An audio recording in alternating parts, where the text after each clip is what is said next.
Worried about letting someone else pick out the perfect avocado for your perfect impress them on the third date guacamole? Well, good thing Instacart shoppers are as picky as you are. They find ripe avocados like it's their guac on the line. They are milk expiration date detectives. They bag eggs like the 12 precious pieces of cargo they are. So let Instacart shoppers overthink your groceries so that you can overthink what you'll wear on that third date. Download the Instacart app today to get free delivery on your first 3 orders, while supplies last. Minimum $10 per order. Additional terms apply.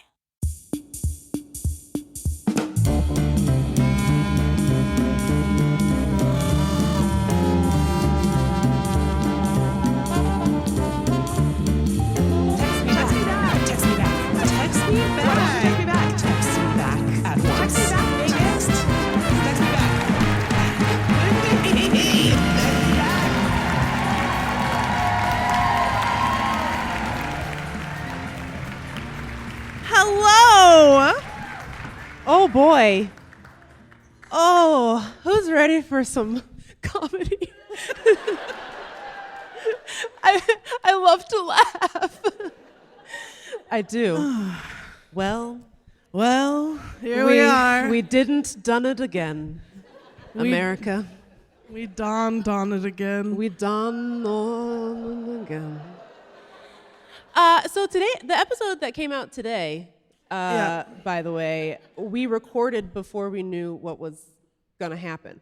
And there's this brief moment where Lindy and I are both like, oh, should we predict? And then we didn't. I just want to say something. If we had, I would have said Kamala's going to win.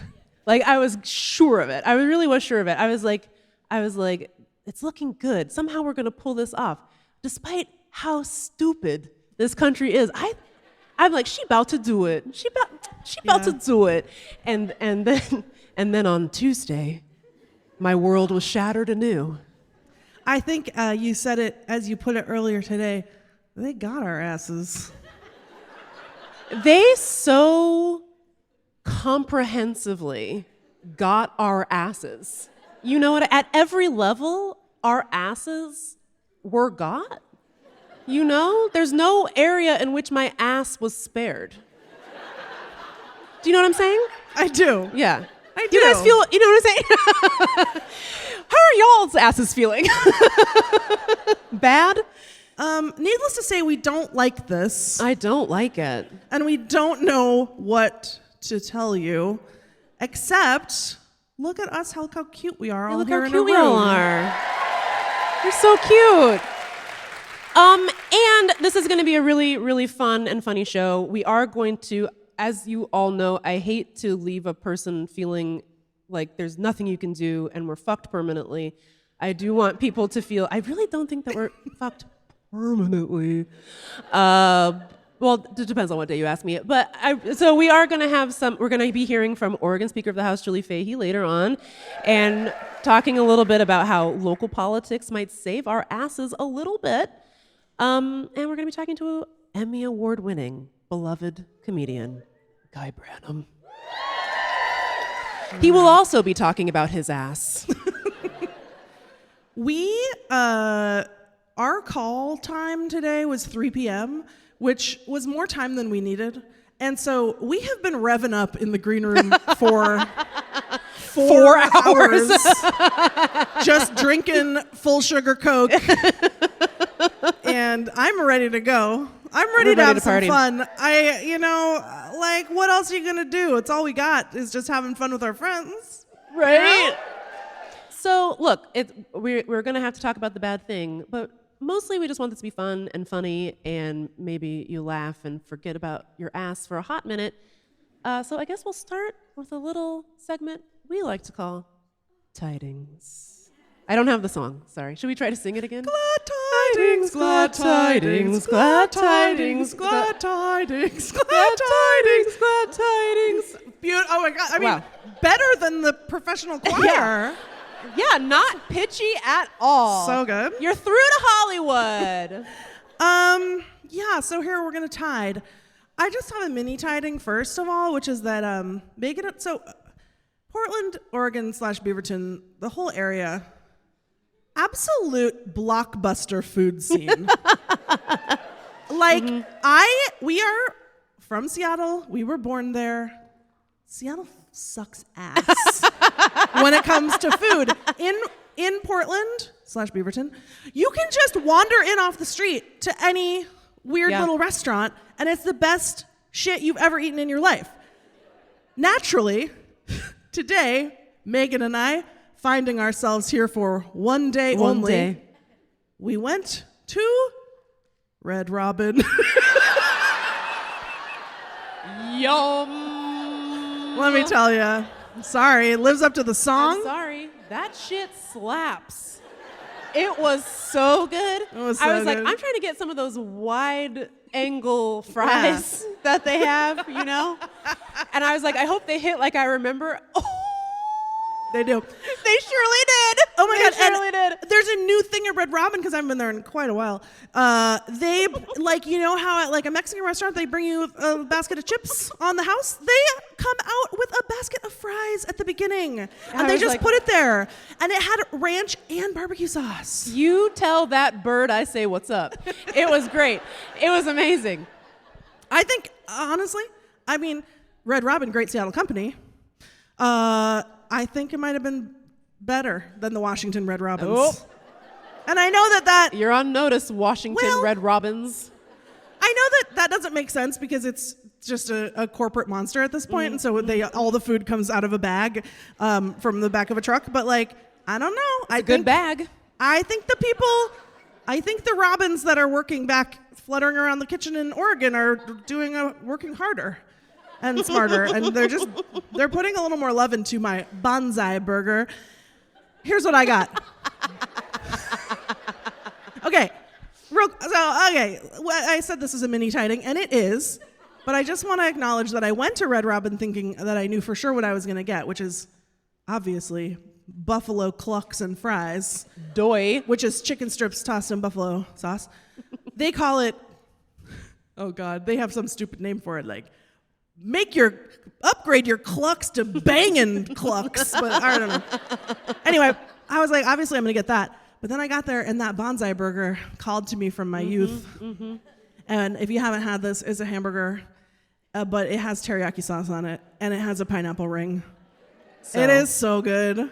And so I got that, and then I got my favorite thing, which is a iceberg lettuce salad with honey mustard dressing.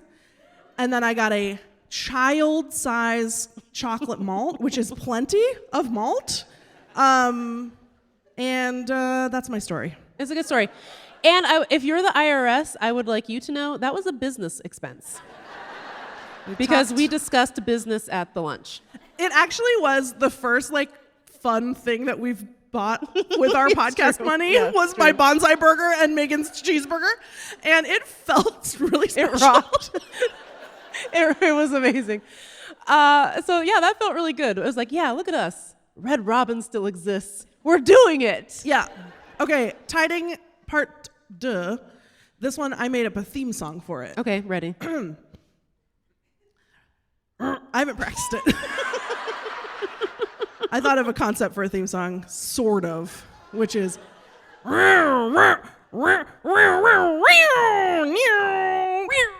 beep, beep. It's car tidings. It's cars.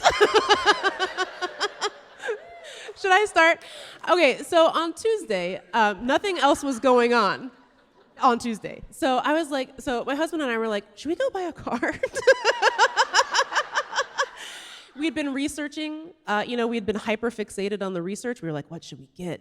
And we decided we wanted to be re-enveloped into the warm embrace of the Volvo Corporation. My very first car was a 1987 Volvo 240. It was just a big box that a man named Oddvar used to work on before he fired me as a client. It was very weird. Then he just only started hanging out with Norwegians, and I was not invited into the Oddvar's inner circle. Okay, Oddvar. Okay, well, speaking of someone who was in Oddvar's inner circle, truly, Oddvar, rest in peace. He just died, I think, this year or last year. He was a friend of the family, as a Norwegian, a storied Norwegian. What is a word for another word for family? Whatever. we were friends with Advar, and I think he dated my aunt, and he worked on my mom's Volvo because she was Norwegian, but then he was just too popular because he was too good at working on Volvos, and so then he had to say no talk for the tusen talk for the business, but I only These work people on do not speak Norwegian. Norsk. It means no thanks. No talk. No. It means no thanks. Okay, well, anyway. He was like Norsk cars only, sorry. And some of us made the cut, and some of us didn't. Anyway, so I was like, what else are we doing on a Tuesday? Let's drive out to White Marsh, Maryland, and buy a sporty little Volvo crossover as like a little celebratory little gift. And I was like, what should we name it? Let's name it Carmela. And then I went to an election party and I was never heard from again. But I've never had a car that has all like the stuff in it. So I'm like, Bluetooth Connect. Oh, wow. Look at this. Do you have feature. CarPlay or is that only Hyundai? Wow. We have CarPlay. Oh, well, sorry. I didn't want to. But you know what it has? This is a segue into your car tiding. It has like a dual temperature control. So like the person in the passenger seat can have a different temperature than the person in the driver's seat. Lindy, your thoughts? There's almost nothing I hate more than the farce of dual temperature control. And I am the only person, Meagan is the first person I have ever pitched this rant to who agreed with me. Everyone else acts like I'm the idiot, and they're like, no, see, you can make one temperature on this side and one temperature on this side if two people like two different temperatures. No, you can't. All you can make is the average of the two temperatures. What is wrong with your brain? And it doesn't make any sense. It doesn't make any sense. If you don't like it, turn your vent off. The only option is to turn your vent off.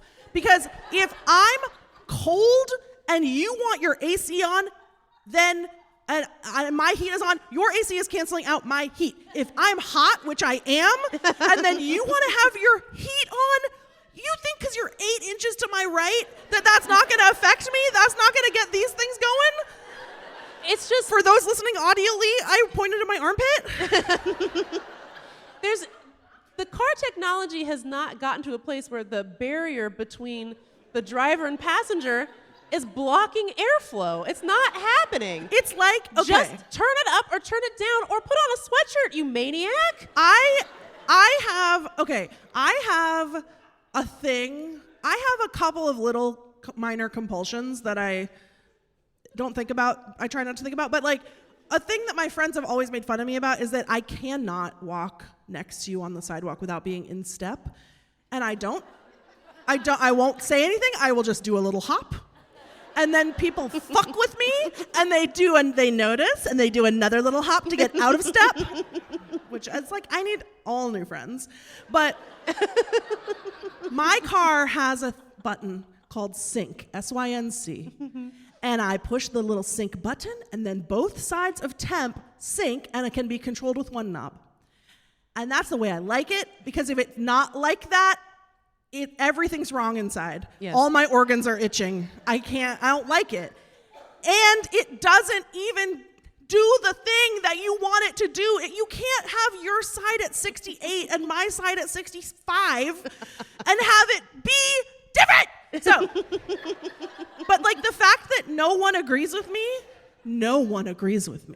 and it feels like I'm searching for the right example, but it feels like when you watch those like Instagram clips of like successful podcasts where the hosts realize that their co-host didn't know a very obvious thing. Yeah. And the only thing I can think of is that guy who thought that Tupperware was Tupperware?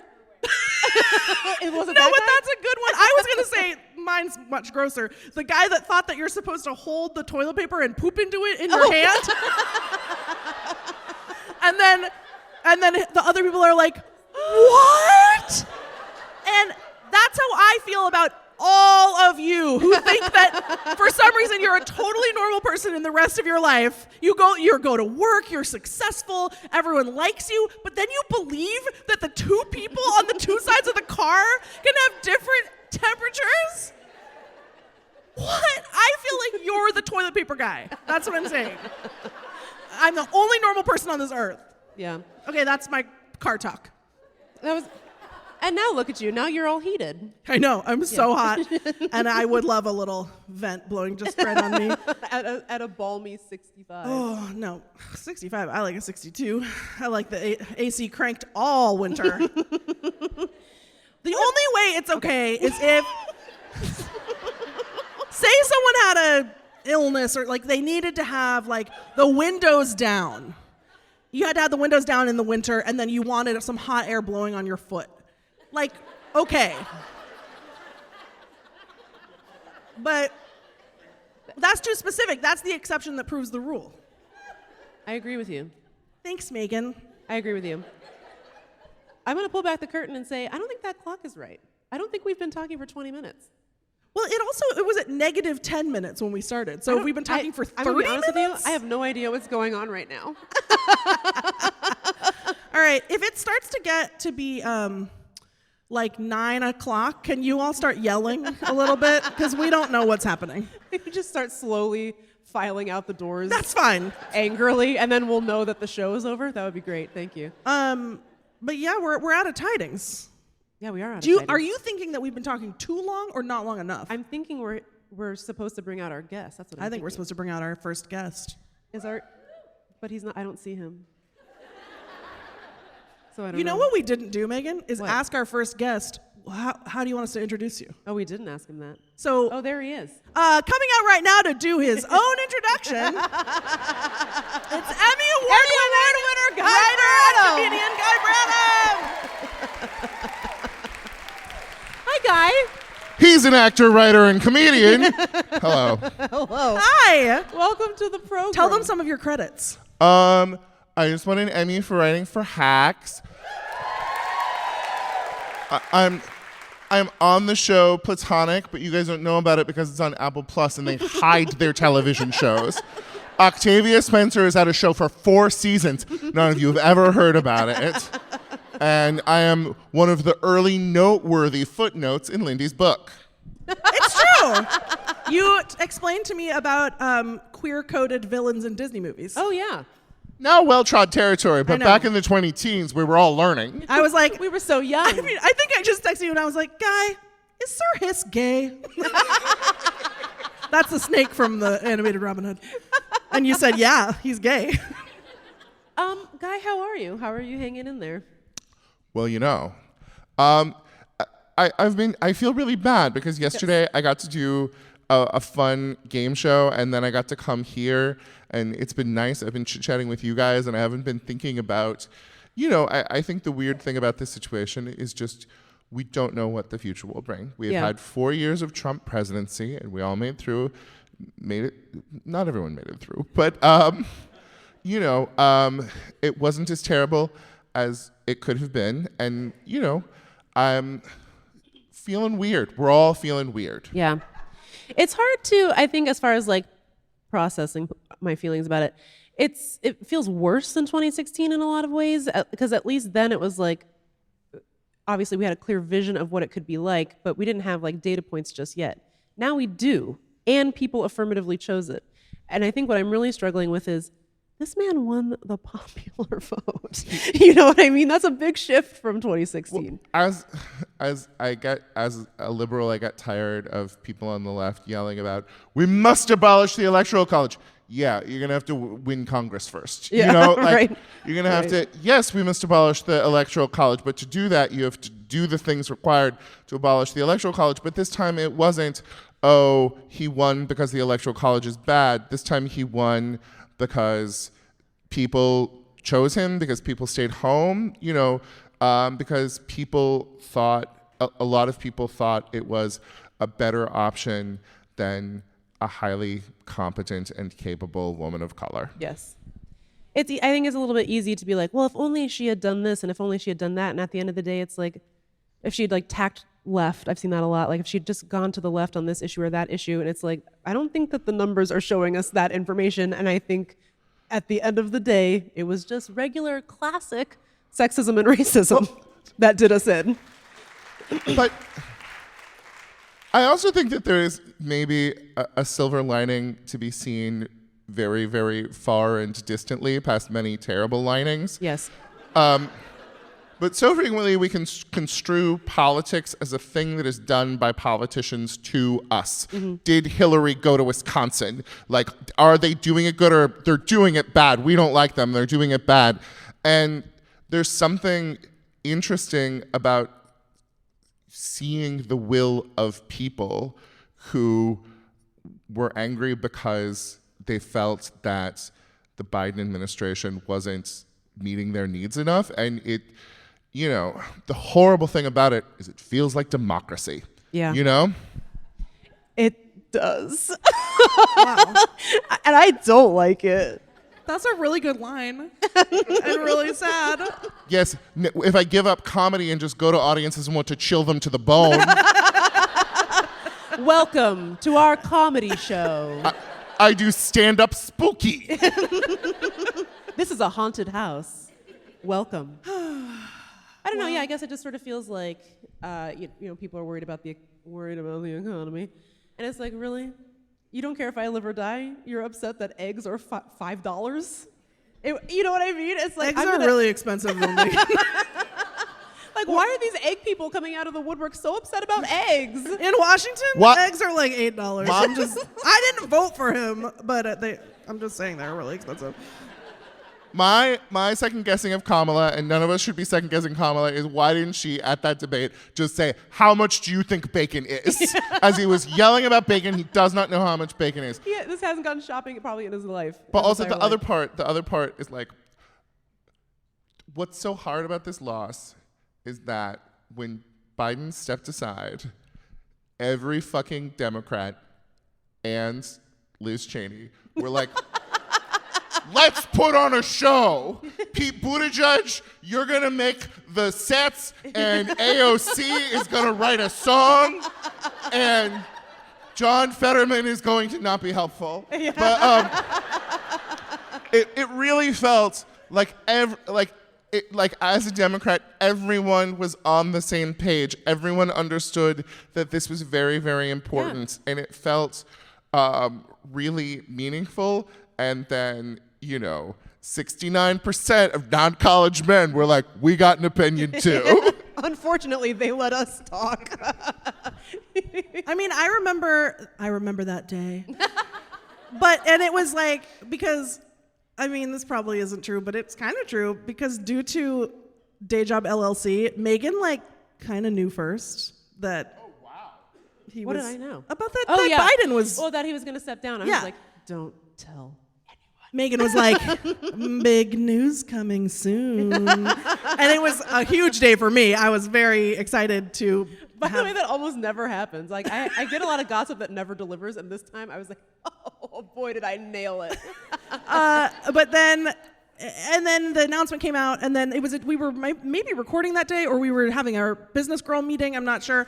But I just remember sitting on the Zoom, and we were both like, feeling hope for the first time in so long, because remember when the candidate was Biden? That was grim. It was times. Grim. That felt bad. And then we were like, what is this? What are these golden bubbles coming up from my heart? Yeah. And it was, and I guess, you know what? I guess all I want to say is I don't regret having that feeling. No, me neither. I think that's an important feeling to be able to feel.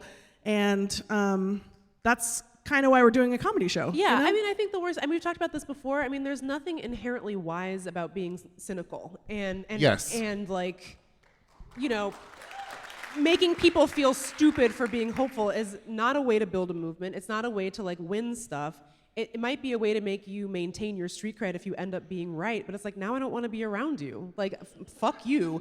You know? No, smugness is its own reward. Yeah, it's like, you'll be right all the way to the grave, bro. Like, but that's not helping us win right now. And so there is this, I just feel like to get through this, you do have to maintain this level of hopefulness about what we can achieve, even though it feels like all the lights are off right now. And sadly, I did not bring my tissues out here because I thought I was past the crying phase. But it's just, this is like a real test for what we're going to do next. I don't know what Resistance 2.0 is going to look like. It's going to have to be different because, the first time we went through this, it was like we were hanging on to that he lost the popular vote thing. That's gone now. And so now it's like, we got to get these sons off of YouTube, man. Like, I don't know what else to do. We really do need to figure out a way to like talk to people that we might have written off. There also needs to be a very serious conversation about votes that we take for granted, because I think that Democrats have long been like, well, union guys are always going to vote for us. People of color are always going to vote for us. And they almost never deliver in meaningful ways to those communities. You can't hang on to that forever. And so that has to be part of the conversation. And I think our job going forward is to beat back this idea that Democrats weren't centrist enough.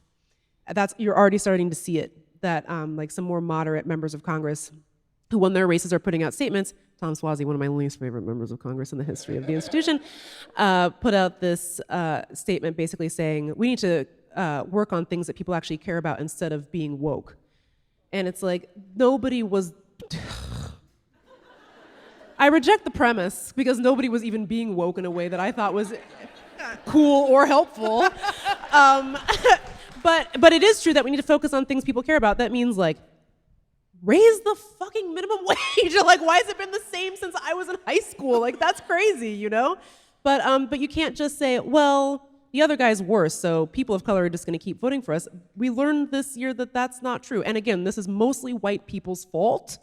But he did make inroads in ways that were kind of really surprising in communities that you wouldn't necessarily expect. You know how the insurance companies are allowed to make it more expensive for your teenage son to drive? Can we make phones more expensive for your teenage son? Or like, I thought you were going to suggest a poll tax. No! For men. Or like a literacy test for teenagers. I know that. Let's use their tools against them.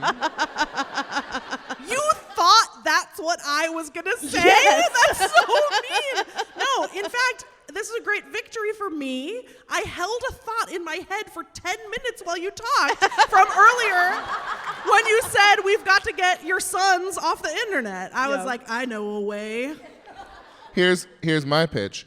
Bro, podcasters have radicalized so many young men. Yes. So I say, what if both of you start doing steroids, and Lindy, you go hard anti-vax, anti-fluoride, but Meagan, you fight with her about it. Yeah. Well, no, we could both do it, but we were talking about this before. You were like, I will become a baby maker. I will become a trad wife if you just stop spewing feces into the atmosphere. Like, if you could just do climate change, I'll do all the other stuff. Like, why does climate have to be part of it? Like, why do you guys, like, sure, I'll capitulate on all the other stuff. Just, can we not have the climate change? The planet is for boys, too. Don't the boys is for boys, too. Why do you guys not want to have the climate? Don't the boys want a planet? I remember when I was still at the New York Times, my amazing editor, Rachel Dry, who I think both of you, know. I've met her, yeah. Dear friend. Amazing genius who I love. She was like, Lindy, and this is just me stealing her idea, so sorry. She was like, Lindy, she pitched this to me. She was like, do you want to write a column that I thought of, which is, can we get rich people on the side of stopping climate change because, like, by reminding them that they're not going to be able to go skiing anymore? No more sushi. Yeah, it's over. And it's like, they do love skiing. Why aren't they more concerned? It's because I guess they just think that like Elon will make them a snow machine. On Mars. Like, that's the thing, is like they want to burn the Earth and then be like, bye, bitch, I'm going to Mars. I've done this shtick before, but have you seen Mars? Mars is worse. Mars is worse. Mars is worse. Why would we go there? We have one. We have a perfectly good one. We have France, we have Marin, we have Oregon. Protect those. And they're like, well, we're going to make a terraforming machine. Terraform Earth! Terraform Earth! Terraform Earth! What do you mean? Terraform Mars. You terraform Mars. You plant grapes. It's still going to be 30 years before that's good wine. You know?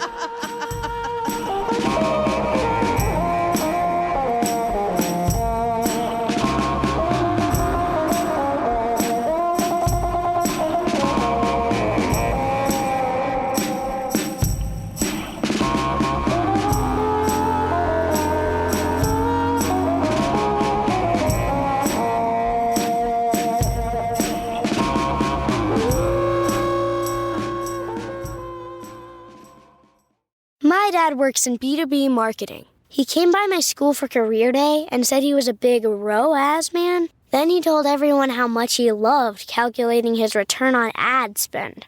My friends still laugh at me to this day. Not everyone gets B2B, but with LinkedIn, you'll be able to reach people who do. Get a $100 credit on your next ad campaign. Go to linkedin.com/results to claim your credit. That's linkedin.com/results. Terms and conditions apply. LinkedIn, the place to be, to be. Did you know that parents rank financial literacy as the #1 most difficult life skill to teach? Meet Greenlight, the debit card and money app for families. With Greenlight, you can send money to kids instantly, set up chores, automate allowance, and keep an eye on your kids' spending with real-time notifications. Kids learn to earn, save, and spend wisely, and parents can rest easy knowing their kids are learning about money with guardrails in place. Sign up for Greenlight today at greenlight.com/Wondery. That's greenlight.com/Wondery. You know that feeling when your favorite brand really gets you? Deliver that feeling to your customers every time. Memorable moments like these are key to building your business and your brand. Klaviyo turns your customer data into real-time connections across AI-powered email, SMS, and more, making every moment count, so you can continue to build smarter, more meaningful relationships with your customers. Build smarter digital relationships with your customers and make every moment count with Klaviyo. Learn more at klaviyo.com/BFCM. Well, should we play our first game? Yes. Well, actually, I guess I first have a question. Are we allowed to be funny today? Oh, I think it's very important that we be funny. It's very important in the grand tradition of, cabaret to be singing and dancing all the way into the fascism. Mm-hmm. But no, I think America, everyone loves to shit on institutions, but the first time Trump was elected, the one thought that got me through is it's Americans all the way down. It's Americans all the way down, and it was a hope that there would be some degree of respect for law and difference, and that was somewhat true. And I think that us talking and making jokes that aren't just successfully identifying racial stereotypes from 70 years ago is an important way of keeping our spirits up and challenging the system around us. Okay. The answer is yes, we can be funny. Okay, so we're going to play a little game. Have you all ever noticed that gay guys are kind of like girls? Stop stealing Tony Hinchcliffe's material. And speaking of Tony Hinchcliffe, that brings us to our first game. We're calling it, it's the famous game you know and love, FMK-GEDOPFH. We can't think of any other games. We did do MASH once, but it was almost involved math, and so we were like, we can never do this We again. were so tired as soon as we started trying to do the MASH. Lindy was doing the calculations. Where's Sam Irby gonna live? In a trailer with Charles S. Dutton. This is too hard. She got a good result though. Yeah. Rock? Yes. Yeah, it was really good. Yeah. Okay, the categories. Lindy, would you like to read them off? Yes. So should we say the concept of this? Yes. Okay. That might be good. This is our revenge edition, FMK-GEDOPFH. And I'm going to read the contestants first because then I think you'll understand. Contestants, options, I don't know what we call it, the people that you can pick from. Okay. 53%-ish of white women. 59%-ish, depending on what source you read, of white men. Steve Kornacki's gray chinos. Why did he change them? They used to be khaki. Then he shows up on Tuesday for the first time in gray chinos? Steven! Joe Biden. The Commonwealth of Pennsylvania, parentheses derogatory. An unidentified Arizona State student who told MSNBC that Kamala not going on Joe Rogan is what decided his vote. Benjamin Netanyahu. Oh, wow. Wow. Cut that. Allie, cut that. Well, what happened, I think, is that the brain said, cut that, but here we're going to do it. Benjamin Netanyahu. Okay. Tony Hinchcliffe. And then, sadly, Lindy and Meagan for laughing and giggling, for violating the no giggle pledge constantly. It is getting hot in here. If you don't know, Meagan and I made a pledge that we were not going to find Donald Trump funny because we were taking the election seriously. We violated that pledge. Many times. We thought that everything that he said was very funny over and over. And then now it's not funny. It's not funny now. And we're busted. And so we are on the list. We will receive our punishment because these are the punishments for the contestants. Flush. Monkeypox. Kick in the bottom. Get listeria from unregulated Lean Cuisine. Every morning when you wake up, Lyndon Johnson's ghost is in your bedroom to show you his phantom hog. Does everyone know that Lyndon Johnson had a giant hog that he called Jumbo and he would show it to people in the White House? Everyone know that. So many people knew that. I'm so glad. so impressed. Ooh, Donald Trump kiss you. Ooh. You love him so much. Passenger in a self-driving Tesla. Blink. Frame for bear murder. Have to read Melania's book every night for the rest of your life, and it's the only thing you can read, including signs. And menus. And texts. So, shall we begin? Yes. Okay. By the way, because there was a deafening silence, in case people unfortunately don't know this, Tony Hinchcliffe is the racist comedian from the thing. Okay, just yeah. And the contestants are all people who maybe helped Donald Trump ruin our lives. The presidency. Okay. All right. Your choice for flush. Oh, I assume we were going in the other direction. Oh, your choice for flush. Is this flush down a toilet, or is this flush an overproduction of the candida yeast in your system, and you've got like a white tongue? Your choice. I'm gonna say I would like to flush the Commonwealth of Pennsylvania, just swirling water in between upstate New York and Maryland. My choice was the Great Chinos. I think you could get them down a pipe and fuck them. And Steve, if I ever see you in those Great Chinos again, it's on site, bro. Stick with the khaki, homie. He upset the balance of our democratic system.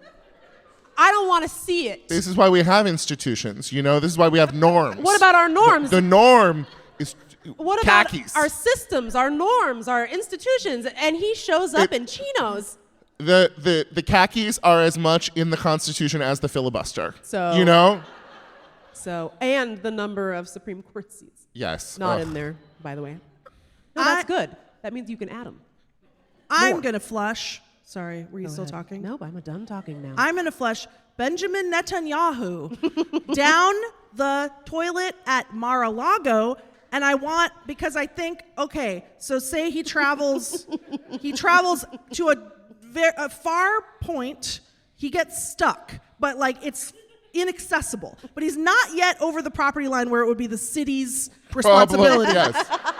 This is a huge expense. But nobody notices. Maybe the sewage builds up into the floor. It seeps, but they don't notice it for far too long. Yeah.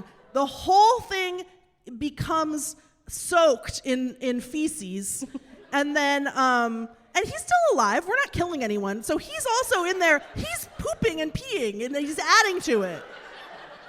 And then the whole structure collapses. Sinkhole. Thank you. Sinkhole. Your choice for monkeypox.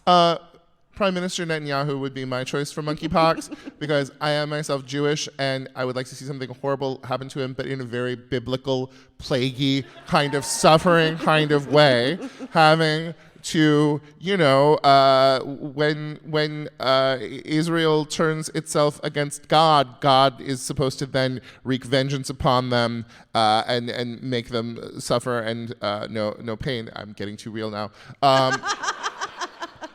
I think he's bad, and also while it's happening, I think Itmar Ben-Gvir and Bezalel Smotrich also horrible monkeypox on their butts. Yes. We're going to get their asses. That was my choice, too, but you said it so well, I have nothing to add. I'm going to give monkeypox to the chinos so that he never puts those on again because they're infected now. Kicking the bottom, I'll start. Joseph Robinette Biden Jr. What the fuck, bro? Okay. Why did you keep that a secret for so long? We could have been talking about getting you up out of here for 2 years, and instead you were like, keep it secret, keep it safe. And they fucking did! And he was just shuffling around. He didn't know where he was all that time. And he got to that debate and he said, what's this? Terrible. I like that. I agree. I think a kick in the pants is like a punishment that Joe would really understand. I think he would get it. I think he'd be like, you're right. Yeah. Yeah, you're right. A little Scranton, PA punishment for him. Yeah. Yeah. I'm going to kick in the pants the Commonwealth of Pennsylvania because I think it's one of our milder punishments, and there are a lot of good people in Pennsylvania who didn't vote for the bad thing, and I don't want to do, what's it called when you punish the whole group for just the one person? Collective, thank you. Collective punishment, but maybe a little bit. If only Benjamin Netanyahu were here, he would know that word. Exactly. I wasn't going to say that. Is he here? He's not here. Is he here?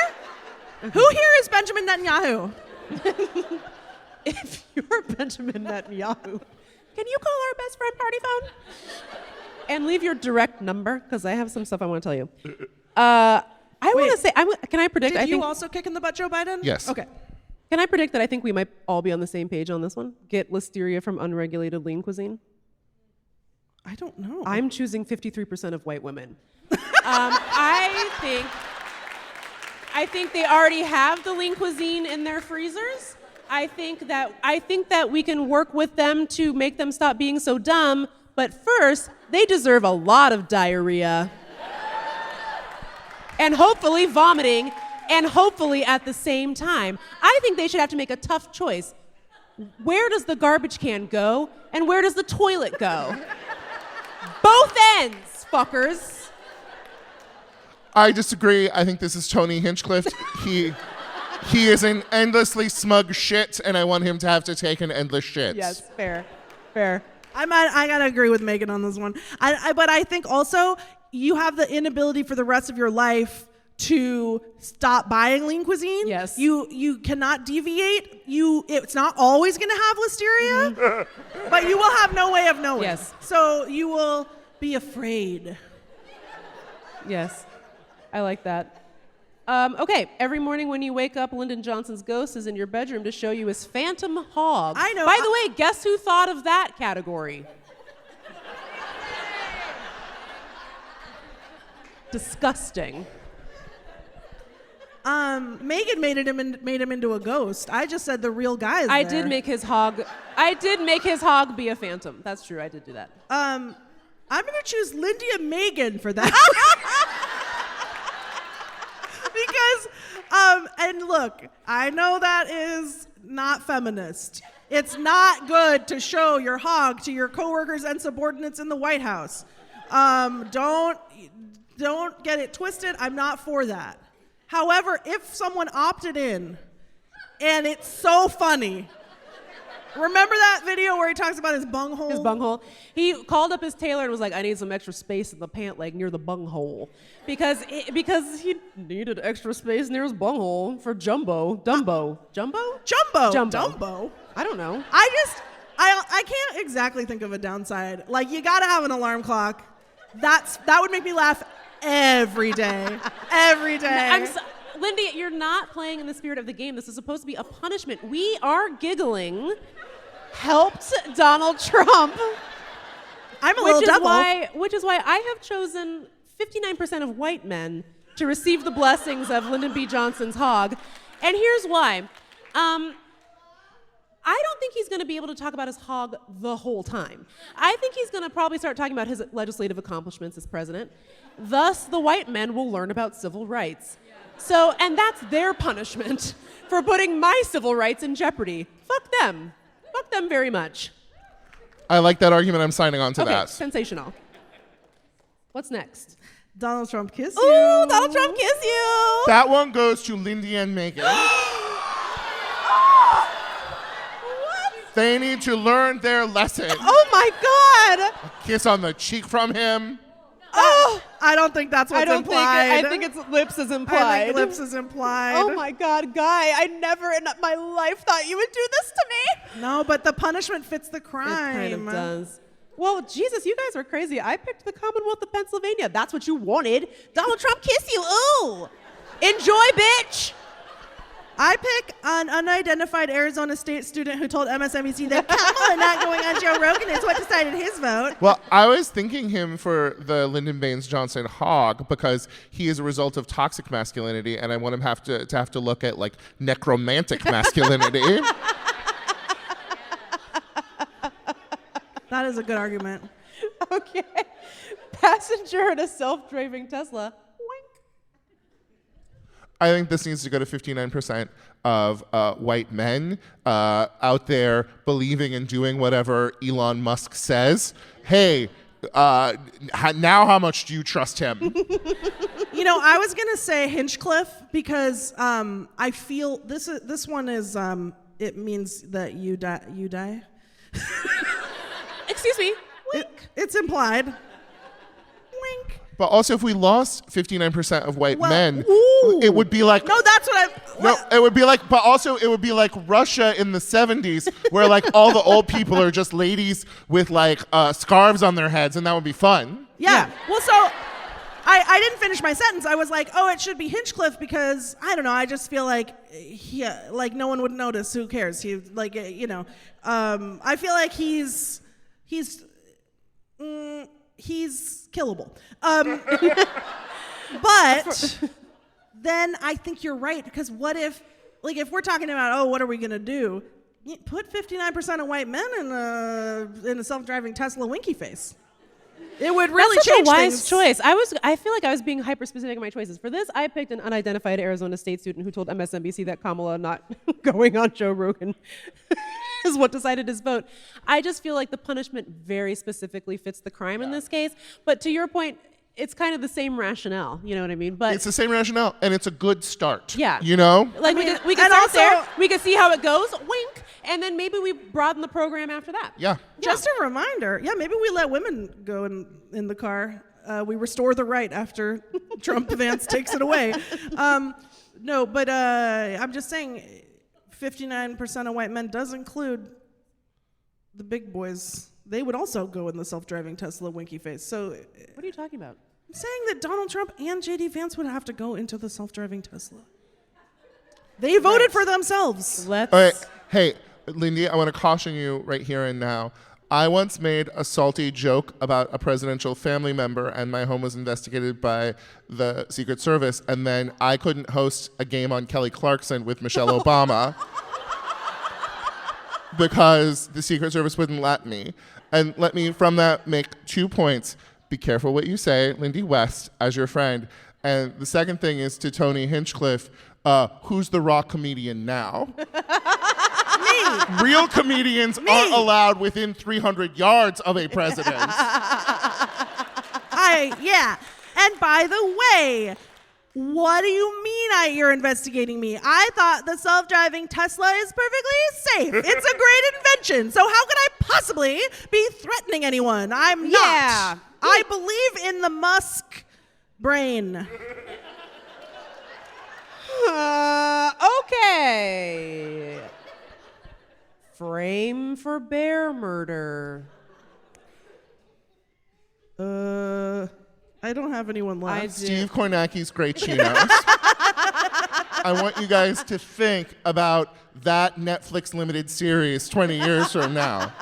A pair of chinos on trial, a savvy lady lawyer, and one headless bear carcass who's pretty pissed off. I picked Lindy and Meagan for giggling for this one. I do think we deserve to be framed for a bear's murder. And I think we could have a nice time doing it. So it was a little bit of a cop-out because I was like, that would be really funny if we got framed for a bear's murder. And we could talk about it on the show. But then we would also go to jail, which we deserve for giggling, you know? I'm going to say Joe Biden, because there's no way you could get out of it. Because they'd be like, oh, really? You didn't murder the bear? Where were you?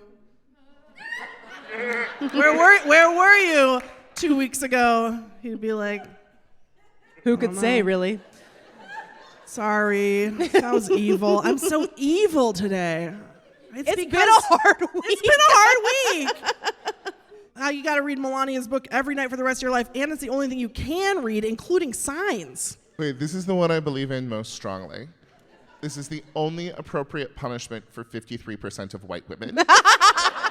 I think you should have to go into some being John Malkovich terror of, oh, you want to be a trad wife? Oh, you want to vote to maintain the interests of the patriarchy? Well, live inside the fucking patriarchy just all day long, learning about growing up in Ljubljana and being too tall in school. Can we just briefly touch on her PR for this book? It was shot like a White Diamonds commercial, like, these have always brought me luck. Like, the lighting was so crazy, and she's like, reproductive rights are the most important rights. And then it ended. And I was like, what? What's this book about? I am giving this to Tony Hinchcliffe. I think that's a very specific punishment for him. I think he hates women. He probably hates Melania. And I think having to listen to a woman's voice would specifically send him into a tailspin that he deserves. I got this. Hinchcliffe's the only one I got left, but yeah. I like it. I like it, and I like he can't. I feel like a comedian is always like looking for stuff to joke about, and I feel like he only has one piece of media for the rest of his life, and it's Melania's book. What's the deal with the 9th chapter of Melania's book? She said it was hard to be a model in New York. That's good. That's good stuff. Well, do you really think I'm going to get in trouble because I said that if we put 53% of white men into a Tesla, Donald Trump would be in there? No. No, you're fine. Phew. Okay. That was stressful for me. Well, that's our game. That's the famous game, FMKG-ETOPFH.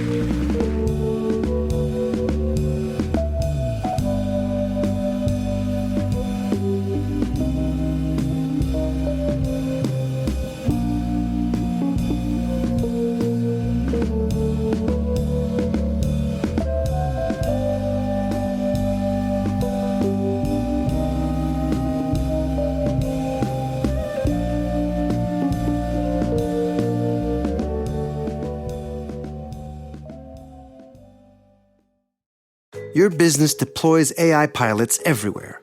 But are they going anywhere? Or are they stuck in silos, exhausting resources, unable to scale? Maybe you don't need hundreds of AI pilots, you need a holistic strategy. IBM has 65,000 consultants with Gen AI expertise who can help you design, integrate, and optimize AI solutions. So you're not just deploying AI, you're scaling it across your business. Learn more at ibm.com/consulting. IBM. Let's create. I just want to say that now the clock says 20:29:59. What does that mean? Is it 8:30? Is that what time it is? It's 8:30. Oh, it's literally 8. Well, okay, but literally when we started, it said -10. I'm not. Someone must have changed the clock. Nate, did you change the clock? Nate the Great. Thank you, Nate. Thank you, Nate. Okay, that means we have plenty of time to chit-chat with our next guest. Oh, there she is. Okay, you guys, I'm so excited for this. Before she comes out, I want to say something. We were trying to find another guest to talk about politics after the election for you all, and we reached out to somebody, I won't say who immediately was like, no. It was a politician, and we were like, we play this game FMK, and this person's chief of staff said, "Girl, absolutely not."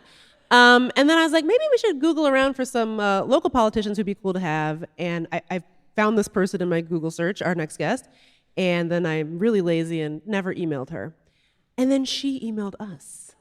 She shot her shot. It was amazing. So she emailed us and she said, "I heard you're looking for somebody cool from Oregon to come to your show." And then she very self-deprecatingly was like, "I'm not cool, but I'd really like to come." And I was like, "I was just Googling you. This is perfect." You are cool, by the way. And you saved me a ton of legwork. It's the only time that we've ever said, if you're someone cool from Oregon and you're listening, give us a call. No one else ever calls. No. They never call. when We've we say requested a call from the mayor of Port Townsend. Nothing. We've asked for Barack Obama to call. They never call. But Oregon Speaker of the House, Julie Fahey.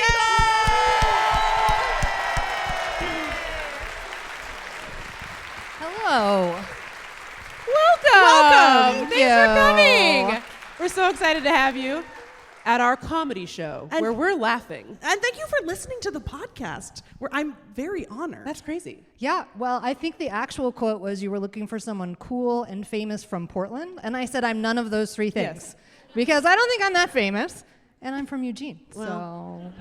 No offense, but close enough. Oh, offense taken, friend, offense taken. You know who we should have gotten is the CEO of the Tillamook factory. Oh. That would have kicked ass. Honestly, Julie, I love you, but I would be excited about that. More cheese is more exciting than me. I got it. No. You know No, that we're when so you excited. go to the Tillamook factory, you can get a bowl with one scoop of every flavor of the ice cream, and it's like this big.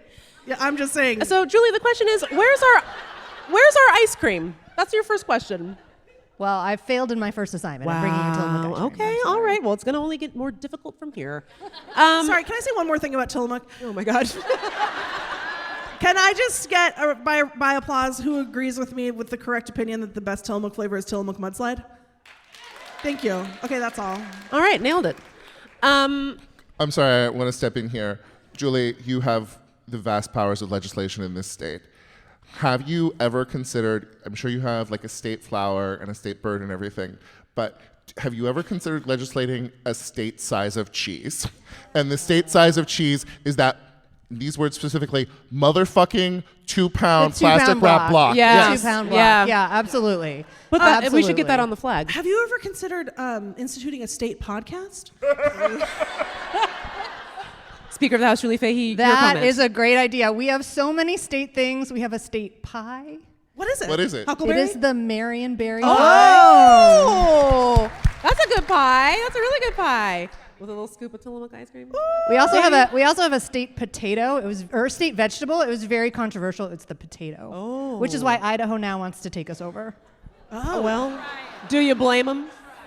You're taking their one thing that anybody knows about them. Don't you guys lead the country in green bean production? Why the fuck are you fucking around with potatoes? What's he saying? You need to respect your state agriculture. I'm sorry, I'm getting political, Julie. Are you the green bean lobbyist? Yes. Is that? I am actually, Julie. I'm a motherfucking Californian, so I am a paid representative of the California Prune Board. I have SpawnCon. Ladies and gentlemen, you want a real treat, you get yourself a California prune. Guy just made $2,000. This is why one of our former governors said Californians could come and visit, but they had to go home. They couldn't stay. Okay, well, will you tell us about yourself? Where did you come from, and how did you get into politics? So I was elected to the state legislature in 2016, the first year as Donald Trump. It was a very weird election night. Everyone was very happy for me and also crying in the corner. Yes. Much like, on Tuesday night. I didn't ever think that I would be in politics. I studied chemistry in school. Oh. I'm a little bit of a nerd. And I just sort of increasingly got more interested. And I thought maybe I'll run for office. And then there was a program in Oregon called Emerge Oregon that trains Democratic women to run for office. And a friend of mine said, you should, you talked about maybe running for office someday, you should do this program. And I'm someone who really likes to know what she's doing. I like to be very prepared. And so I thought, well, I'll do this 6-month program that will, if I ever want to run, it will teach me how to do it. And I learned a ton, and I started to get more involved in the community, and then the seat in the state legislature opened up. And state legislature, state policy is really where my heart is at. So I ran, and I campaigned for a year, and I knocked on 7,000 doors. And I Nailed won. it! Has anyone here had their door knocked by Julie? I have some friends here who could probably answer that technically, but. Well, here we find ourselves, again, like in Resistance 2.0, and I think the first time around, it felt like, okay, we can protect ourselves by, strengthening our state policies. We can protect ourselves from like the worst influences of, the federal government. We don't know, I don't think just yet, who's going to control the House. It doesn't look great, so we could end up, again, in a Republican trifecta at the federal level. So I guess I'm just curious, I don't know, I guess I feel like presidential elections kind of get all of the attention, but can you just talk a little bit about how important it is to have like a strong state legislature, like a good governor, and how that can kind of like protect people from dark times? Absolutely. I mean, you're completely right. The presidential election is extremely important, and I think that is the thing that most people think about when they think about politics. They don't necessarily think about the state level as much. And for me, it's always been the reverse. I've always felt like I could have a bigger impact at the local level, at the state level, and so that's why I ran at the local level.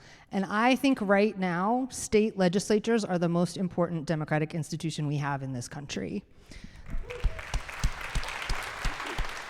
Attorney generals maybe are the runner-up, I would say, but in Trump's first term in Oregon, we had to react and respond to what was happening at the federal level to try and protect or insulate Oregonians from the worst that was coming out of the federal government. So if environmental regulations were falling, we passed some clean air and clean water regulations.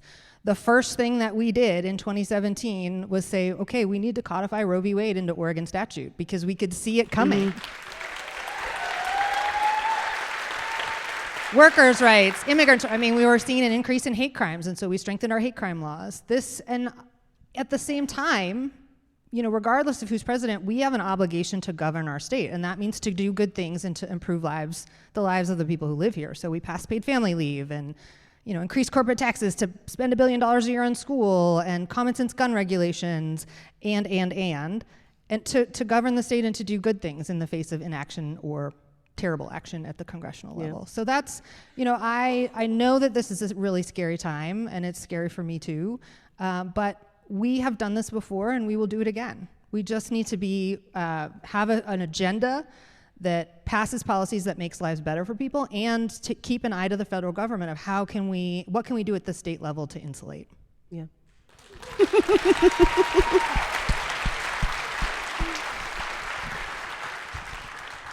You want me to ask the next question? Go Megan ahead. wrote all the smart questions, but I'm going to pretend like I wrote. No, you did write this one. Oh, my question? Yeah. I get to ask my question? Yes. Okay. I do know how to ask this question. I was like, oh God, I'm scared. What if I don't know all these words? Like, because I only know the words from Melania's book. I think it must have been 2016. I just started calling Megan every day and being like, what's happening? And I remember I asked Megan, my parents bought this log cabin in a rural county in Washington when I was a baby. And so in 2016, I was like, should I move there and like get involved in local politics and like, I don't know, join the DSA or whatever and like be a radical? And Megan said, no, it would be way more effective if you joined the Jefferson County Democrats and you tried to pull them to the left. And I'm wondering if after this election, if that still applies, or if that still, you feel like that still stands true. You asking me? Or I don't know, anyone. I'm asking Julie first, then Megan. And Guy can also answer. I think that's one way to get involved, right? The local Democratic parties, or whatever your political party is, are one way to get involved, and they vary pretty dramatically from place to place. Some are really effective. Some are super focused on elected city council and county commission and state legislative, on knocking on doors, doing all the good things. Some are more interested in fighting about who's a better Democrat. So that's less good. And some, the county parties sometimes skew older and whiter, and so they're not necessarily a welcoming space for everyone. My county party is fabulous. They are super supportive, super focused on doing all the right things. So your experience may vary, but I really encourage you to just kind of figure out what that's all about. But there are other ways to get involved and get active too, either on issues or on local campaigns. Really just figure out an issue that you care about. If it's reproductive rights, there's probably a Planned Parenthood organization, political arm in your area that you can get involved in. If it's environmental protections, the League of Conservation Voters has chapters in all the states. In Oregon, if it's LGBTQ protections, Basic Rights Oregon is a great advocacy organization.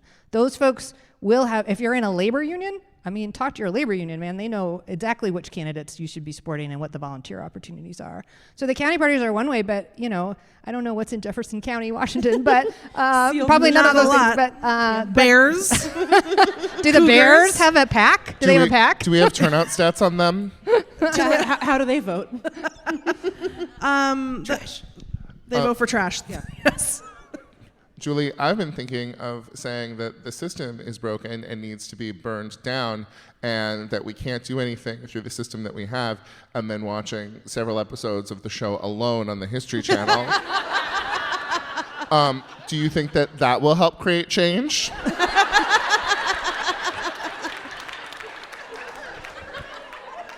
I regret to inform you, probably not. Oh, damn. Probably not. Because that was good. That sounded really fun. I guess, by the way, my answer to your question is, I think it's about choosing the vehicle that you want to use to organize. And the vehicle that I have chosen to organize in is under the auspices of the Democratic Party. Are many Democrats weenies? This is me speaking. Julie is not endorsing this statement.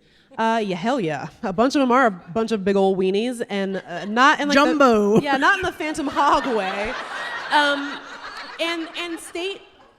County Democratic apparatuses and state party apparatuses have a lot of power to pick the candidates that you ultimately vote for. And so if you want to have a say in who the candidates are and what the platform is, you have to organize within that vehicle. And right now there's a lot of entrenched power in those places that are not necessarily reflective of the Democratic Party as a whole. And that's how you change it, is by going to these meetings and not only pulling them left, but expanding the possibilities of what we can achieve. And the other option is to organize within a third party, which is just not something that I personally have chosen. I think is the most effective thing to do. And I think where we are now, we're at this kind of reckoning of kind of what we were talking about before, not taking votes for granted, making sure the party is reflective of the people that they're supposed to be delivering for. But also, and I know I'm not the first person to say this, right now it's at the federal level. I think we have a lot of elected Democrats who are carrying baggage. Their philosophies were forged most specifically by Jimmy Carter losing in 1980. And so, yeah, I know, that was a really long time ago. I wasn't even born yet, and I'm kind of old. And that was their formative experience, was that a Democrat tried to do something and then that Democrat lost. And they've carried that baggage ever since. And now they're afraid to make any big moves in one direction or the other. And what we need is the age is not what I'm talking about, but people who don't have that baggage, people who aren't afraid to lose their jobs to do something worthwhile for people. And that is done through organizing within that party structure. I would like to make 4 points. I probably will not remember all of them. The first one is, as I've mentioned to Lindy and Meagan too many times because I'm too proud of it, I got to do stand-up for the House Democrats last February, and one of my observations is that all of the dudes were a lot of the dudes were a little bit douchebags in fleece carrying around a guitar. A lot of them had guitars. And most of the women there were really, really competent and capable and trying really hard to govern this country well. So I would say, work to elect more women. My second point But is... no one from this 53%. You all are done. Yes, not You're them. done for a minute. They're in the bathroom with Lean Cuisine. My second point is that I have been vowing to make a video about why specifically the voting system that we use in the United States is not built for third parties. It's this thing called Duvouget's Law.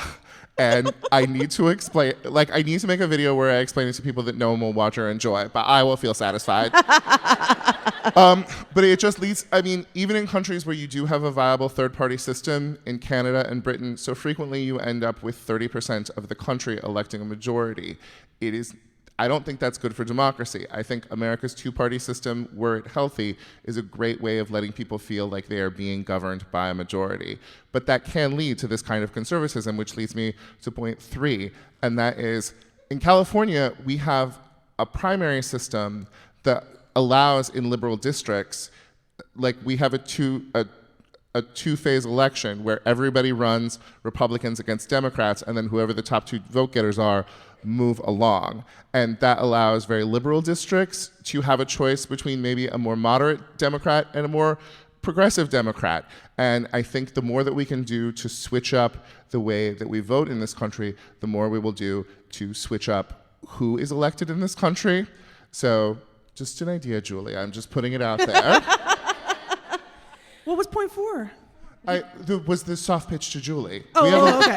We have a lawmaker here. He's lobbying. He's I'm from lobbying the as much as I lobby. can. Also, I have some fracking I would like to do around Medford. Bad news, I passed a fracking moratorium a few years ago in Oregon. Yay! Cannot frack in Medford. What can't Julie do? Julie's amazing, you guys. Okay, I think we have one last question for you, and then we're gonna play a game with Julie. You'll never guess what it is. I think what we saw in the election, with the data that we've seen, is that Donald Trump made inroads in places that you wouldn't expect, and even in say Minnesota, where Governor Walz was from, he was making inroads. There was no vice presidential candidate boost. We didn't really see that home state boost, and he made inroads in places that were that usually are reliable Democratic votes. But it sounds like Oregon was kind of spared from those types of overtures from the Trump campaign. And I'm curious if you could talk a little bit about why and how do we do that everywhere? Did you get your sons off YouTube? Is that what you did? We did have a pretty good election night in Oregon on Tuesday.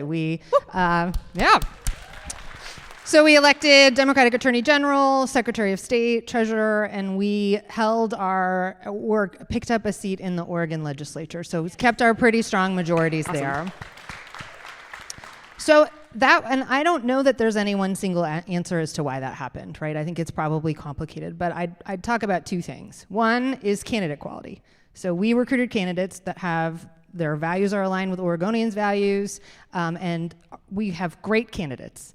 Their candidates were less good. Yeah. I think the Republicans in Oregon, many of them have sort of devolved into conspiracy theories and instability that voters did not respond to. They ran an election denier for Secretary of State, who is in charge of our elections in Oregon. That person lost by a lot. It's like putting RFK in charge of Health and Human Services. Who would do that?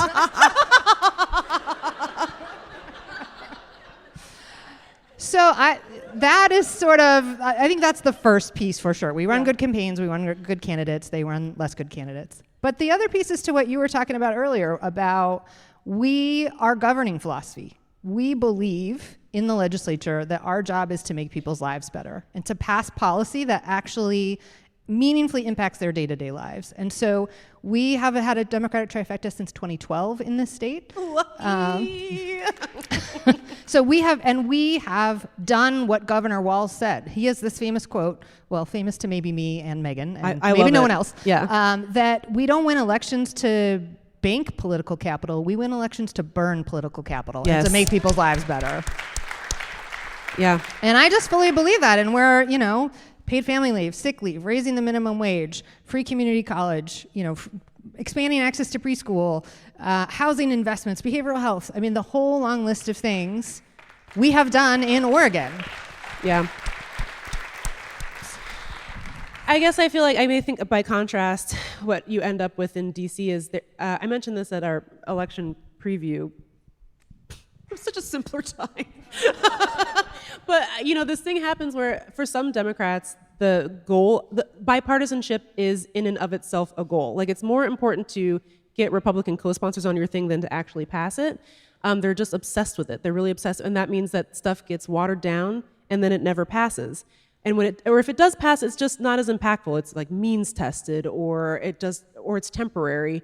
And what it sounds like is the better move is to go big and make people's lives better. Your thoughts? Agreed. Okay, great. I'm glad we're agreed on that. Also, I lied because we do have one more question, and then we will play the game. Guy, do you have something to say? Oh, I don't know if you were segueing into this, but earlier we were talking about the relationship of policy and elections. Yes, please ask it. Yeah. Oh, no. No, ask it. No, we need women's voices now more than ever. I was like, I just feel like I've been talking a lot. But then again, you did rant for 20 minutes about car heaters. I front-loaded during the silly stuff, because this stuff, I don't know. I'm scared. I guess, what Guy is getting at is another thing that is upsetting me about this election is I'm not upset that these things pass, but I'm confused and upset about this disconnect where you see abortion referendum passing in states like Missouri and other red states, like deep red states, where policies that you would think of as like bread and butter, big D Democratic policies, minimum wage increases, equal rights amendments, those are all passing in states where they're also electing Josh Hawley. And I guess what I'm thinking about is the Tony Hinchcliffe of the Senate. Also, but really, just really quick, January 6th was the worst day ever, but please Google Josh Hawley running through the Senate on January 6th. Like, if you need to pick me up sometime between now and 2028, that will do it. He looks like a fucking gazelle, and not in a good way. I have seriously, in dark moments of the writer's strike last year, I considered moving to Arkansas just to run against Tom Cotton, to talk shit at him, to just be a complete bastard to him. I hate Tom Cotton and Josh Hawley so much. I know, just the disconnect of him in the morning giving the fist to the Nazis outside the Capitol to 3 hours later running for his stupid life through the underground tunnels to get away from them. Do you see that video where when he started to run, for a second he floated in midair, and his legs were defloated in place while his legs went around in a circle? Yeah, and then it was great. Zoom! But I guess the question is, like, what is that disconnect between people liking Democratic policies but not liking Democratic politicians? Like, what happened there? I think, again, it's a complicated, there's not one single answer to this question. I feel like I don't usually watch cable news, but it was on the last couple of days. And like, everybody has this very simplistic explanation of what has happened, and they're signaled because they're paid a lot of money to have that. So I don't have the answer for you. And I think it's complicated. It's, there's something about tribalism and what is this person sort of what tribe do I belong to? How do people like me vote? There's definitely something about the information environment and where people get their news. But I think we have to consider that maybe federal elections are not about policy anymore. They're about those other things. Tribalism and information environment. And I just had a very strange realization, which made me realize that my industry and your industry are sort of being destroyed and reshaped by the same thing, because I mostly write for TV comedy and nobody is watching TV comedy anymore. And What's wrong with you? No, but I think it is a very reasonable thing that 20 years ago we got reality television, and instead of seeing somebody, I have a friend, she's a professor at USC, and her great line is, there were no real lesbians on TV until Top Chef. And I think reality TV gave us access to a level of honesty and sincerity in human beings that made it hard to watch shitty scripted television and hard to watch shitty scripted politicians. And I think that there is a reason that that people see Kamala Harris always being on message is more disingenuous than Donald Trump lying to them because they feel like they know who Donald Trump is. And I do think we are both being destroyed by Survivor.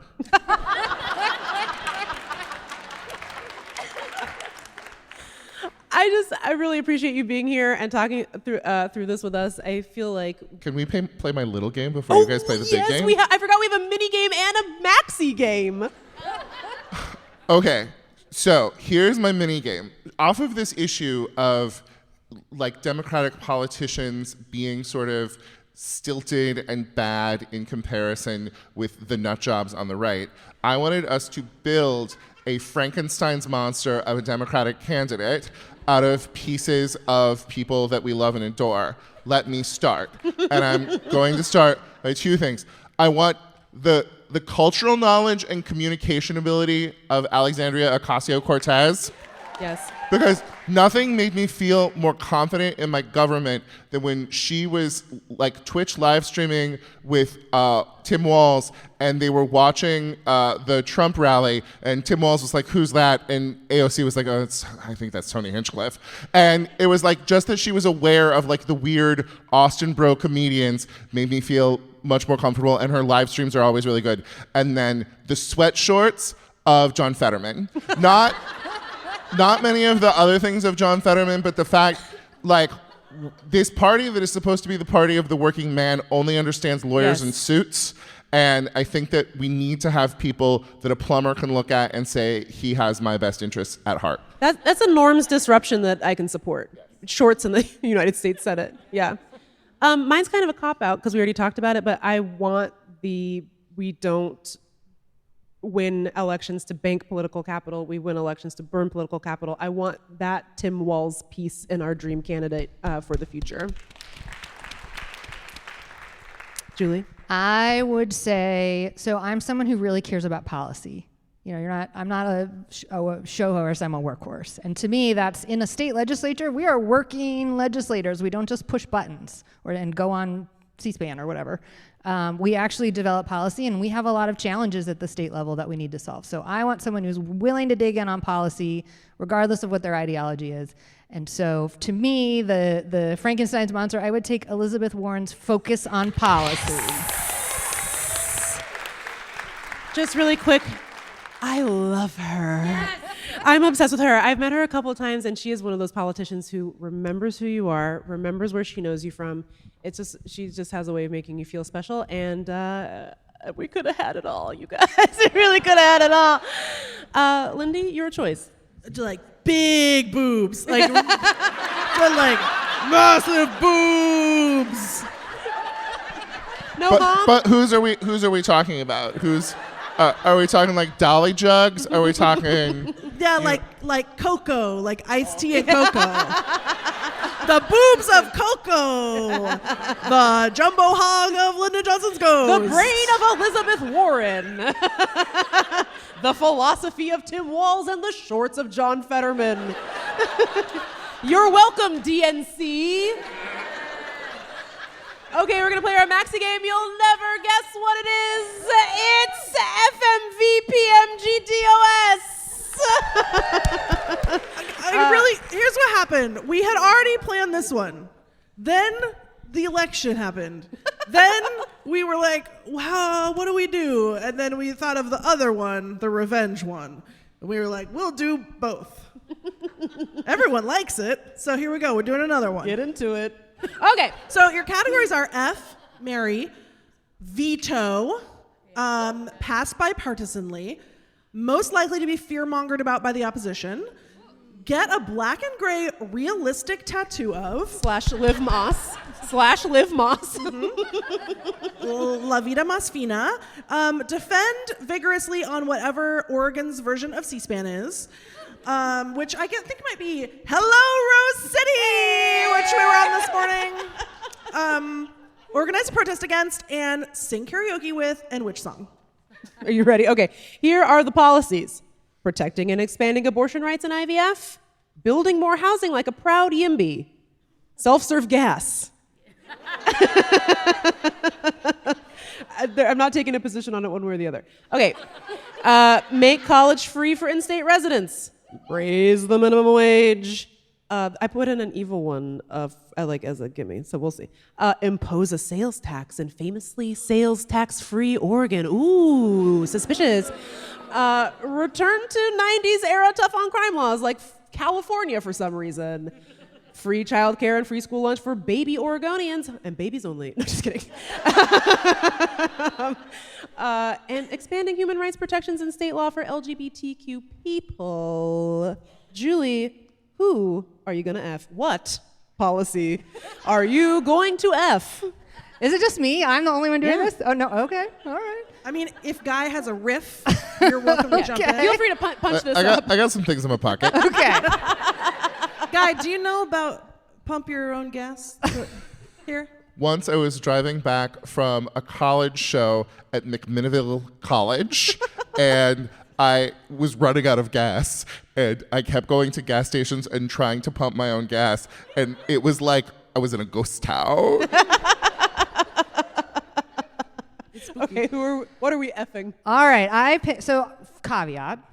I played this game as if we lived in a real state that we have to govern. Yes. Not in like an imaginary state where, states have to balance their budget. So that stuff. So I picked for F, make college free for in-state residents. Yes.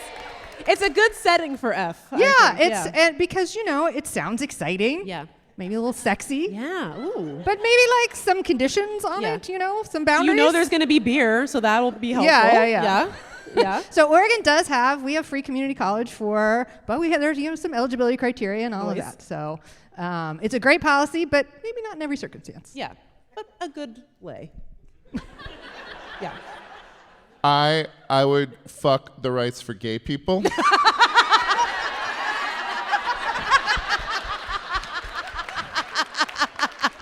While it's still legal. It's only been legal since 2003, remember? Remember. So fuck while you can. Get into it while you can, folks. Okay, which policy will you marry? Free childcare and free school lunches for baby Oregonians. A beautiful marriage. Yeah, it's definitely a good marriage. I think it's a long-term commitment, right? Mm-hmm. From a state perspective, the best thing we can do economically is to invest in young Oregonians, early childhood education, all of that. So it's a long-term investment. What percentage of a meal do you think should be Marion berries and or potatoes? We're only allowed to feed them the things that are the state thing. Yes. Potatoes, Marionberry pie. So, a 2-pound milk block is the state beverage. Milk. Second Watch question. out, yellow-breasted finch. I think that's our bird. That's Washington. It's something like that. Have you ever considered just a low alcohol value session ale for your grade school students, just to get them used to the Oregon way of life? We do make a good beer, but maybe next session. Okay, veto. This is kind of, we do kill bills in the legislature. We don't veto them. Kill, right? kill. Well, I was trying to be nice, trying to be respectful, but if you want to kill them, let's kill them. I am actually constitutionally required to say I would veto a sales tax. Yeah. Because yes, we love it. Oregonians, 100% of the vote. Oregonians hate a sales tax. Me too. Maybe more than anything. Yeah. So just for that reason alone, I have to say that. But also, sales taxes are regressive. I have to agree. We are from Seattle, Washington. I think the Washington state income tax is like 5 billion% because there is no income tax. Rich people don't really buy that much stuff. You know who does? Not rich people. Good job, dumbasses. Anyway, I don't know why I put this on here. Who cares about bipartisanship? But what bill would you like to pass bipartisanly?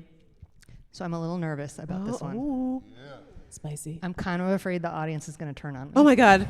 Don't turn on Julie. We can disagree and still be They friends. would never. It's self-serve gas. Yes. So famous for people who are not from Oregon, famously Oregon and New Jersey were like the last two states where you were not allowed to pump your own gas for some reason.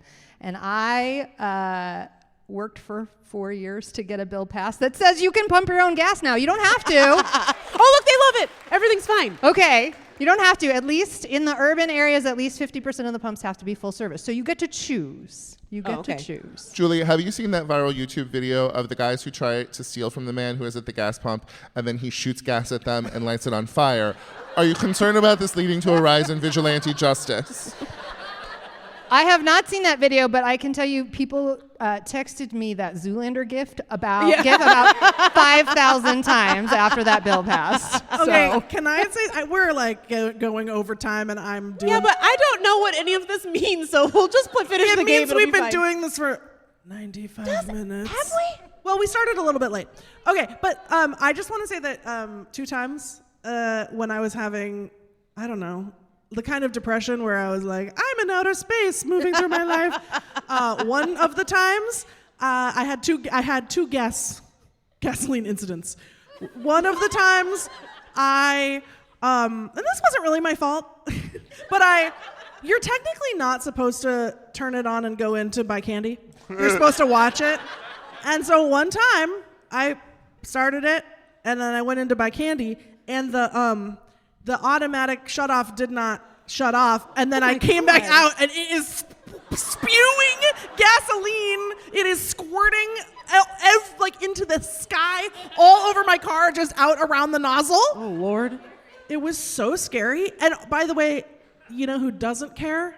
The guy that works at the gas station. He was like, he just handed you a mop and said, have fun. Truly. So I'm like covered in gas because I had to walk up to it to like stop it. Anyway, that happened to me. And also one time this was my fault. It was called fugue state. I got back in the car. I drove away with the thing and the thing. But you know what? You specifically are not allowed to pump your own gas in Oregon. We need a carve out in your legislation for her specifically. But can I just say really quick, you know what I learned? They planned for that. They thought of that. It just detaches at the top, and so then the hose was like wiggling behind me like a snake, and then I just was like, oops, and then I had to, but I didn't have to carry it back and to the guy and be like, sorry, I killed your snake. Wow. Once again, they were like, okay, like they didn't care. Good job. So, ban pump your own gas in Washington is what I'm saying. Yeah. You simply can't be trusted. Okay, most likely to be fear-mongered about by the opposition. This is pretty obvious. Expand human rights for LGBTQ people in rough state out law. there. Can and do. I mean, this election season was pretty ugly, even in Oregon. A lot of people found themselves underneath a bus. Right. And you do hate to see it. Yeah. As a cis gay man, I am so jealous of those trans ladies because all the commercials are about them now. 20 years ago, it was look at these gay guys, they're trying to get married. Now it's just dolls swimming. They don't care what bathroom you use anymore. They used to care a lot about what bathrooms gay men were going into, but now they don't care. They've moved on. Okay. Get a black and gray realistic tattoo. I'm sorry, we had just binged Ink Master when I wrote these questions. I love that one so much. So this one was really hard. Honestly, I kind of wanted to answer housing for about half of these things. Yeah. So the thing I'm actually most likely to get a tattoo of is housing, but I answered protecting and expanding abortion rights in IVF. That's nice. So That's good. That's a good tattoo. That's a good tattoo. That was the first bill I ever got to carry on the House floor was the bill where we codified Roe v. Wade. So that makes me emotional. I love that. Don't we love local politics?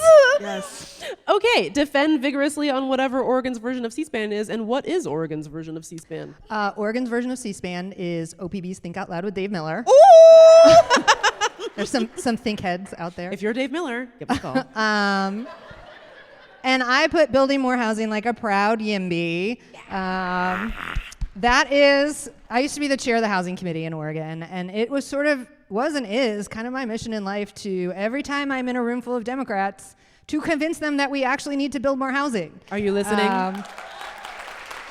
If you're the entire city of Seattle, will you give us a call? Also, someone needs to lock the doors because this is now a housing podcast, and you all are going to hear my housing manifesto for the next hour. I know we're over time. This is now our house, and we live here. Look at the density of our new home. It's beautiful. We did it. The balcony's not that dense. We didn't sell them. Okay. I love you, people in the balcony. That's okay. We'll get you next time. Organize a protest against. This was sort of a gimme too, right? There's only one legit bad thing on the list. I gave you 2 gimmies. I'm sure we try to be nice on this show. Yeah, return to 90s era tough on crime. Yes, thank you. I agree.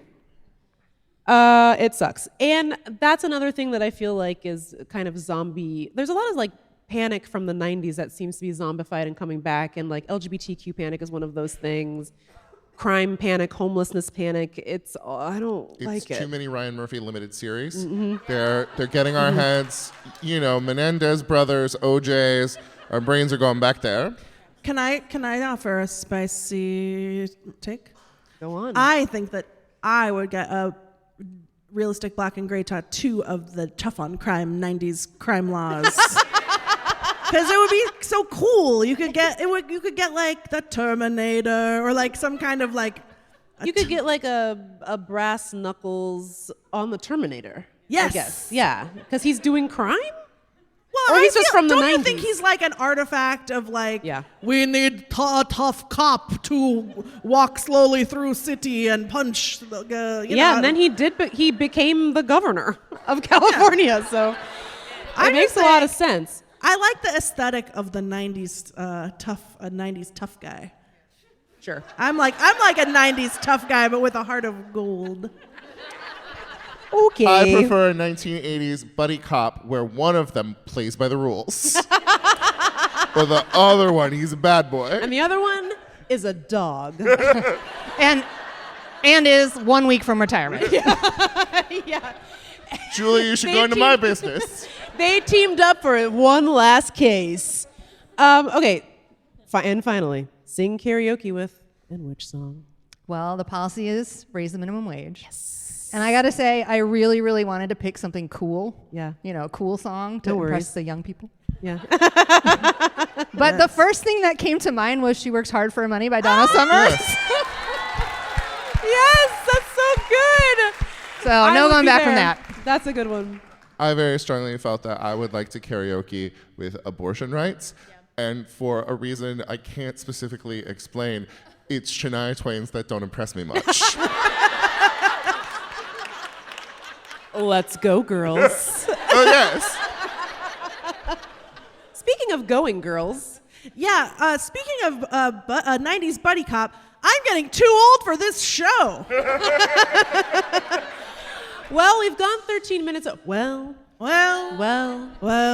We've gone 13 minutes over, maybe. Who could say for sure? I want to thank you all for coming to this program. And we were really not sure how we were going to do it. I hope it was nice. I hope you had a good time. I was fishing for applause. Thank you. I genuinely feel very, very slightly healed, or at least calloused, over, scabbed over, less raw. Truly, that I said, sometimes I say things in joke voice, but I mean them in heart voice. But I feel like it's sort of a case study in like, okay, the worst thing ever happened. Yes. And then I got to spend a day with like my favorite people who are geniuses who are like creating change in their community. And then I got to see all my friends, and we all got to be in a room together, and now I feel better, and I feel like I was like, oh, should I write something about this election? And I was like, I do not know what to say. No, I don't think we have the answers. I don't know the answers, but I know that this is part of an answer. Yeah. And I'm just so grateful that you all came out, even though what a week. Wow. What a week to go to a comedy show. But thanks for believing in us and for you. coming and being here with your good vibes. I know I've already said this. We always think of our show.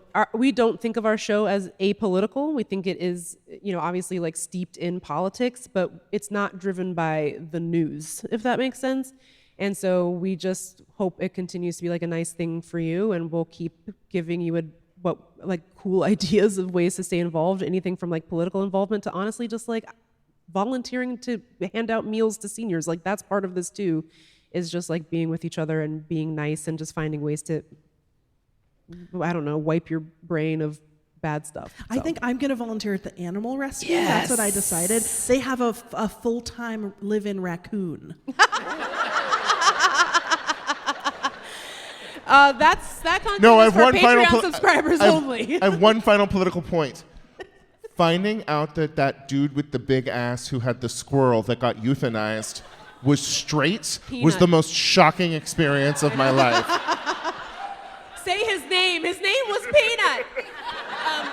But again, we want to thank our guests, Oregon Speaker of the House Julie Fahey. Thank you so much for being brave enough, being the only brave Oregon politician to come on this show and play FMVPMGDOS. Julie Fahey. Round of applause. And thank you to the king of our hearts, Emmy award-winning writer, actor, and performer, Guy Branum. And thanks to Meagan. Oh, thanks to me. Thanks to Lindy. Me? This whole thing? Oh, thank you to the Resource Center for having us. This has been amazing. Oh my God. They're so nice. They're so nice. And thank you to Aha Mayfley who's here doing our recording. Yeah, a real an actual celeb. I know. That's right. You can he's really tall. You could probably find him. He did all the music, and you were listening to his beautiful music before the show. And who else should we thank? Oh, Nate. Thank you for the clock. You really did fix the clock. Thank you so much. Thank you, Nate. And thanks to Roya Amir Soleimani, who booked us here at this show. And thanks for Miranda for bringing us, and for everyone else, and for whatever angel is out in the lobby selling our merch. And you should buy our merch. Buy some merch. Because no sales tax and no shipping, because you're here. Nailed it. Okay. Bye.